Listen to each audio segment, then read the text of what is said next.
what kind of products are you looking to launch in that partnership? So users Mocasa will be able to access your CIC data report. But this before we actually finalize the last step, I will announce. I hope this is not published in the public yet. Thank you. We will have another event where we are ready to announce it to public. And one more thing about CIC data. Actually, we will gradually, till today we are still collecting many alternate data of users under user approval, right? Like your mobile phone data, everything, right? But gradually we will try to change the gradient assessment engine to build it on the data of CIC. I think this will be happening in the upcoming 1 to 2 years.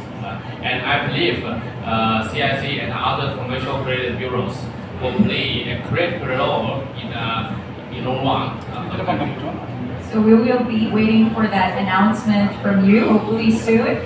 Any more questions from the media? Hello. Go ahead, Yes. sir. To Julian. Yes. Don't you think you're already late in the game, considering that a lot of apps offering the same service right now in the market? In my phone alone, I think I have how many? 3 e-wallets and some apps that offer the same service as you. So what makes you think that we can still sign up customers and that's it. Yes. Yes, I think, Okay. I think what we're wondering also is there are many payment systems out there at present, and we're wondering what Mocasa can bring forward that's different or special or unique, and the different features that you might have that others don't have. Okay, so first we want to differentiate ourselves from the e-wallet companies.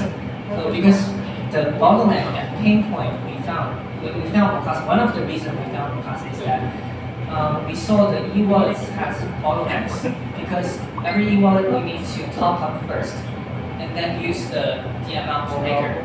This is actually hinders the development and coverage of e-wallets transactions in the Philippines market. So our solution to this is quite unique. We first give credit to the user, and then it will be much easier for users to cultivate the habit to spend digitally, directly using the credit. So this is a very unique feature. We don't see other apps have a focus on this. So this makes us different in this market. Who doesn't want credit, right? And I think let me try to add a few points here because based on our observation on the e-wallet, the development of e-wallet in other countries, especially like in China and India, right? The e-wallet become popular. They have a precondition that the banks have to be open to e-wallets. However, we don't see the banks are open enough to e-wallets, so you cannot ban your bank account into their existing e-wallet players, right? So you have to top up, you have to initialize the transaction in your bank app, and then move money to your e-wallet account. Then you make cash payments. But in China and in India, in China we have Union Pay, driven by central bank. In India they have UPI, also driven by central bank, to make all banks be open. Then you have a successful e-wallet products, right? So this is a bottleneck for e-wallet here, and also a bottleneck for cashless payment here. And one more point regarding our differentiator is that we try to cover users who cannot get a credit card from the banks. If you already get a credit card from banks, I think you are good enough to go to pay online, offline, cashlessly. But only 3% or no more than 4% of the population can get a credit card from banks. We try to solve that issue. This is another key differentiator for Mocasa. I believe the percentage should not be 3%, it should be 30%.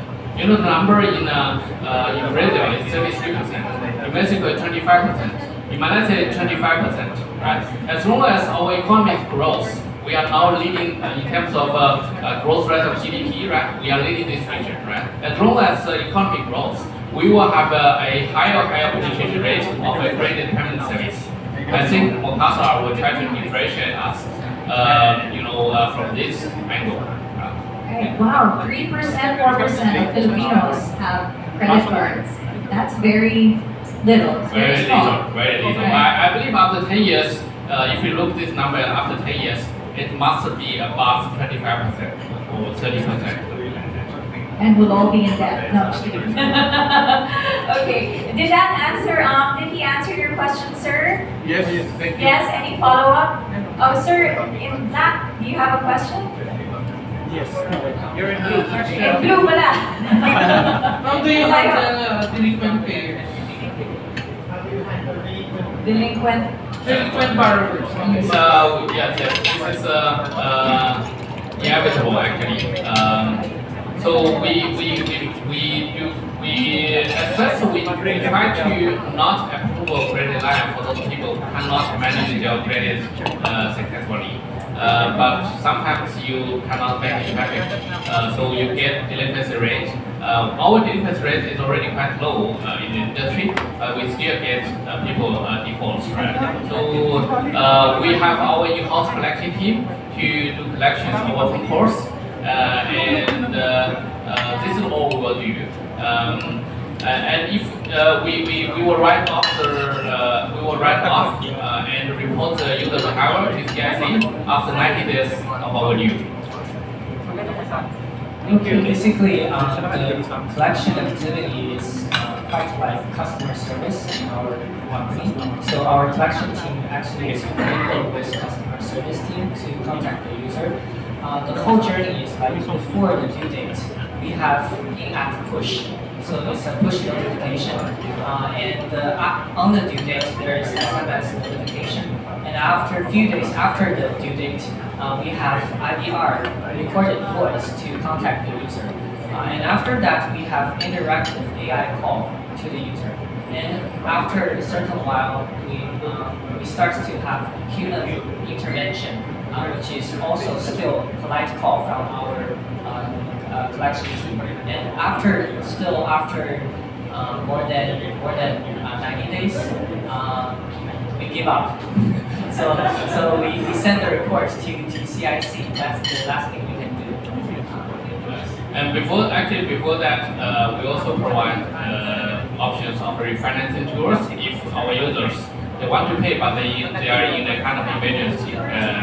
They want to pay later, and they could make installments over the bills, and they could pay minimum to retain their credit record. They can pay back maybe after 1 month. There are many options before we finally submit the record to CIC. I encourage you to check out the app and take a look and see if you have any questions about the app and using it, also your personal questions. Anybody else from the media or any of the guests here? For Robin and Julian, before I wrap it up. So, the government and together with Bangko Sentral ng Pilipinas has made it a priority to make the Philippines a cashless society. What are your thoughts on that? And what are you doing together with Mocasa to bring that forward to Filipinos and our country? I think in this year, PSP is always emphasizing on digitalization and also financial inclusion. I would like to say that we are not alone in this industry for those PSP initiatives. We are not alone. We have great products like AUD, like Mastercard, and also from other companies. You may think that they are our competitors, but we are not viewing them as competitors. We are actually cooperating to bring the awareness of credit and also to make the cash payment option popular everywhere, right? what we do is we try to offer the best product. We try to remove all the obstacles of a cashless payment option, right? And we work together with the entire banking system and digital payment system to make it happen. It takes time. As I said earlier, Roma is not built in one day. But I think the trade is very straightforward and it's very easy to understand. Julian, since you put out the app, you said there's over 100,000 users already. So you said you're going to be launching it after the first quarter. Am I right? So how many users do you expect to be using Mocasa soon after, or at least within the year? Let's say by the end of this quarter, we expect 150,000 credit users. And by the end of the year, by the end of this year, we expect that number to double.